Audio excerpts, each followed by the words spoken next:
ဇလန်းအစမှာမင်္ဂလာဆောင်တပ်ပုံရိုက်ချင်အောင်ဆောင်ပြီးအနောက်ကတင်မော့ဘော်ကိုတည်င်းအရစုံစမ်းနေကြတယ်။ခဏနေတော့တင်မော့ဘော်ကိုတပ်ဖမ်းရောဖမ်းမိတဲ့သူစီအထောက်ထားမတွေ့လို့ CCTV ပြန်ကြည့်တော့ရေထဲကိုတစုံတစ်ခုပစ်ချလိုက်တာမြင်လိုက်လို့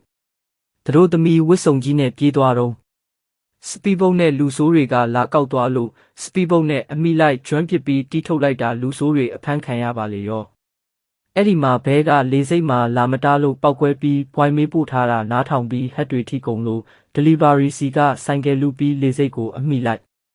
ဒါပေမဲ့ကိုရီးယားတို့ထုံးစံအတိုင်းရဲတွေဝိုင်းဖမ်းလို့တိတ်လွဲသွားပါတယ်အဲ့ဒီနောက်ရုံးခန်းမှာစီနီယာအမကလင်ယူသားမွေးဖို့မင်းသမီးကိုလက်ချရိုက်နေတယ်ခဏနေတော့မီတင်လုပ်တော့အရေးကြီးတဲ့ဇီဝဗေဒပစ္စည်းကိုနိုင်ငံတော်အဆင့်ကာကွယ်ဖို့ over acting နဲ့ခေါင်းဆောင်ကညွှန်ကြားလိုက်တယ်ရှိသမျှနီးတွေတုံးပြီးစပိုင်လုပ်နေတော့အိမ်သားထဲမှာတေးပေါက်နေတဲ့ပစ္စည်းကိုမြင်ပြီးတူပါတယ်လို့ကြည့်လိုက်တော့ရီးစားဟောင်းဖြစ်နေပြီးမကျေနပ်ချက်နဲ့တီးထုတ်လိုက်တာရဲစခန်းရောက်သွားပါလေရောနောက်ရက်မကျေနပ်ချက်တွေနဲ့တနက်သွားပစ်ပြီးစီနီယာအမောက်ကိုတိုင်ပင်တော့ဟိုကအစင်းပြီးတက်နေလို့ဒေါသတွေပိုထွက်ပြီးပြစ်မှတ်ကိုကြီးအတိအကျဖြစ်နေတော့တယ်မင်းသားကလည်းမရောက်မလဲနဲ့စပိုင်လောကထဲရောက်လာပြီးစောက်တလွဲတွေကြီးထိုင်ပြောထိုင်လုံနေလို့ခေါင်းဆောင်ကလှောင်နာခံနေရတယ်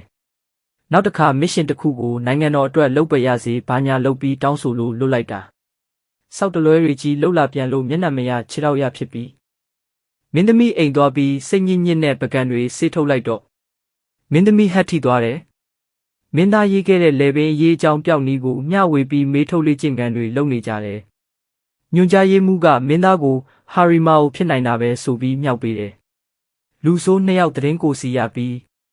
လှုပ်ရှားကြတဲ့လူဆိုးကိုနောက်ယောင်ခံခိုင်းတာရှေ့ယောင်ခံနေလို့မင်းသားကဩဇာတိအကျွေးခံရတယ်ပန်းချန်ထဲမှာလူဆိုးတွေနဲ့ဖိုက်တင်ပါလေးကြပြီးမင်းသားရောမင်းသမီးရောဩဇာတိအကျွေးခံလိုက်ရတယ်နောက်ညမင်းသမီးမွေးနေ့မင်းသားက Happy Birthday လုပ်ပြီးပြန်ပေါင်းထုတ်ဖို့သွားပြောတော့မင်းသမီးကမူနေလို့ကြေကွဲပြီးငါမားတာရှိရင်တောင်းပန်ပါတယ်လှုပ်လိုက်တာအစင်ပြေလွန်းပြီးဘာညာတချိလှုပ်ဖို့တော်ကီများနေကြရင်အလုပ်ကိစ္စကိုစီပေါ်လာရော